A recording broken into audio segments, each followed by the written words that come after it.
Good day everyone, it's DJ DARQs again. I just wanted to make a really quick video covering scratching because apparently in my last video I didn't do a very good job with explanations. So scratching, it's a big part of the game towards the high end because there's a lot of really difficult scratching songs such as Black, Red, Watch Out Part 2, Snake Stick, etc. There's lots of high density scratch charts which I've only recently started tackling reasonably well. So I thought I'd just talk a bit about scratching today at all levels, going from beginner all the way up to advanced.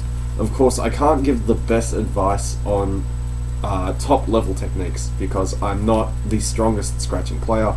If you wanted really good advice for scratching, I'd highly recommend listening to IIDX or whatever he calls himself. Basically Derek, he does a stream every Monday night about techniques and he covers various topics, so I'd highly recommend you to check him out. I'll leave links within the description. So let's get to it. As we all know, there is a turntable in Beatmania. The turntable goes sideways, like so. Every time that the turntable moves, it registers as a scratch. For beginners, like absolute beginners, don't scratch this way. Don't scratch this way at all. It's terrible. If you're playing on the right hand side, you'd want to do things with your opposite hand, obviously, but for the left hand side, you want to try and have a good angle, like so. This is what we call pinky scratching. You don't want to be angling on this side of the controller, and you certainly don't want to be way on the other side because you're basically wasting your hand movements. So absolute basics, guys, keep it to the opposing side to the keys, and scratch up and down, don't scratch left and right. Up and down, like so. Okay? Now obviously, as I said in my other video, you want to cover the keys at the same time while you are scratching. So ideally you'd want to be able to hit at least 1 and 2, like so. It is very common for players to do this. And as I said, I have no problem hitting 3 as well, like so. So what I usually do to compensate if it's really dense on the left hand side is I will bring my thumb over like so. So I'm covering 1 with my thumb, index 2 and thumb 3. As I said in the previous video, there's people who play Toshishiki, and Toshishiki plays like so. Some people, unlike me, are able to scratch and hit key 3 at the same time, accurately. I can't do this very easily, so I stick to just bringing my finger across like so. Both methods are very, very viable, both are fine. So, there you go, bringing the key across. So, bringing the hand across to the key, like so, will help you with most scratching patterns. Now, obviously I could go on for days and days and days about how, different little things could help you to do that, but ultimately just glue your fingers to the keys like so.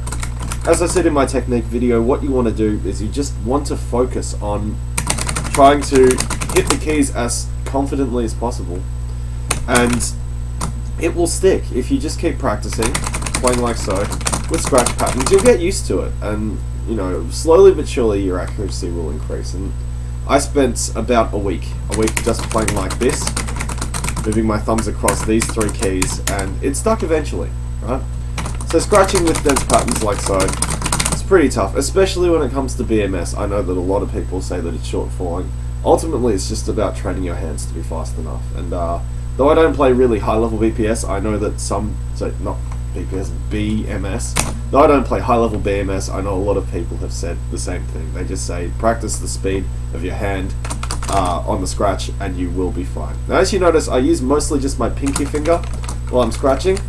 This is viable up to about level 11, so if you're playing stuff like Digitank, if you're playing stuff like Naughty Girl, this is fine. You can scratch like this, no problem. When you get up to level 12 scratching, people have actually said to me there's a shift in technique which you have to do. And it's very important that you try and do this in order to gain more control of the turntable. So for stuff where there's just nuts scratching, like we're talking red, black, all of that stuff, they said that you should swap from this sort of technique to a technique where you start utilizing more fingers, like so. Okay? So obviously folding the fingers over, I use 2 like this. If it's really heavy, I hit with both fingers, my index and my ring. But 2DX said that he uses 3, like this, just so that you get more grip. So he uses these 2 fingers here. He makes contact like that, any scratches. And also they said don't scratch low like this. It's harder to time. When you've got really dense scratch patterns, you want to angle your hand slightly more up. So maybe like on a 45-degree angle, not so much not 90 degree, well, just flat, not a horizontal position like this, because you're actually really restricting your movements. You get the biggest range of movement going this way. So angling your hand and using these two fingers like so to scratch. Now obviously it means that it's impossible to hit one now. So when you start scratching like this, and this is like advanced techniques, so obviously, you know, for level 12 plus, you want to try and do this just for the really heavy scratch songs. Now that means that you've got to cover key 1 with your opposing hand. So I'm a one-player side player, I hit with my right hand like so. For the other side, obviously it's the other hand. So you need to practice hitting across like this for scratching songs. And I know it sounds crazy, it's like, oh my god, you're breaking out of the static, but I've started to do it recently and it actually works okay, so long as, once again, you just keep practicing at it. So angling your hand across like this, getting more range of movement, is most ideal for scratching. So you want to be angling 2, ideally 3 fingers. I do 2, just because I'm not used to it yet. So I do this, and then if there's an index key, I'll bring my finger across like so, but I'm trying, as I said, to bring my other hand across onto 1, which is a slow process, but it's getting there eventually. Now, timing scratches. When you start playing scratching songs, you'll start noticing that when you scratch, most people have the problem where you start scratching early, or you'll over scratch. Like, if you see a scratching pattern, you'll just start wailing on the turntable and going, oh my god, I can't hit anything. And it's mainly because you're going too fast. One thing which Rhea said and pointed out was try and figure out how many turns are in each pattern. So don't just spam the scratch and hope for the best, like I used to do. I used to just spam it, and I thought, oh, that'll get me through. What you want to do is you want to study the chart a little bit, and I know learning charts is a bit there, but if you want to get good at scratching songs, it's very important. So for example, like the Naughty Girl and Snake Stick pattern, da da da da da. So it's one scratch, then a back forward, one scratch, then back forward. If you remember these patterns, then it's easier to scratch them out, obviously. Da da da da da da da da da da da da da like that. Okay? So if you know, okay, it's 1, 2, 3, then you can go 1, 2, 3, 2, 3, like that. And you can actually think out, okay, so I need to start going up, then down, up, down, up. If you've got like a scratch pattern of like 5, what is it like? Like red, for example. Like you've got you can actually think, okay, if I start up, then it will finish up. Okay? If you know how many scratches there are in each section, you can actually figure out my hand should be in a finishing position. Like if there's an even amount of scratches, then it'll end down. If it's an odd number, it'll end up. So you can figure out exactly how many movements you need to do. Now, timing scratches, I've gone off on a tangent, but timing scratches is very important for this because once you know how many movements you got, you can then start focusing on slowing down the scratches a bit. And I know a lot of people rush. I rush really badly.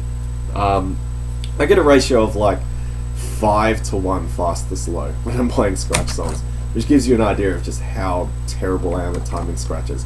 But I can get the patterns quite well. So with scratching, try and slow down just a little bit, okay? Start your patterns a little bit earlier. So, sorry, not a little bit earlier, a little bit later. So instead of like trying to hit them as fast as you can, try and slow it down a bit. So, for example, if you're used to just scratching like that, start it just a little bit later, because what will happen is if you're scratching fast, the majority of your timing, so say this is like hitting on time and this is fast. If you start here and then you start going faster, most of your notes will end in the fast section. Whereas if you start a bit slower and you speed up, most of your hits will end up in the just great section. That's a way of compensating for it early on. Obviously, if you're good at scratching, you don't need to compensate by doing that. But even Reyes says he starts scratching a little bit later and he finds that it hits the window more ideally than when he tries to scratch on time. So start scratching a little bit earlier, learn the patterns, learn how many movements you've got to do, and try and take control with these fingers, okay, for advanced techniques. Obviously then there's the one-handing, like all the top rankers do. Obviously I can't one-hand because I'm not a top ranker, but yeah, learning to one-hand is very, very handy for scratching, and the only way you're going to get amazingly good at scratching is when you can one-hand everything, which comes from good randoms, or it also comes from just learning one-handed. So that's all I had to cover today. I just wanted to make a really short video on scratching because I didn't cover it in much depth in the other video. Thank you for watching. As I said, I'll put any handy links in the description below. If you have any questions whatsoever, feel free to message me in the comment section, and I'll get back to you with the best possible answer I can. So thank you for watching my video, and I hope to see you guys next time.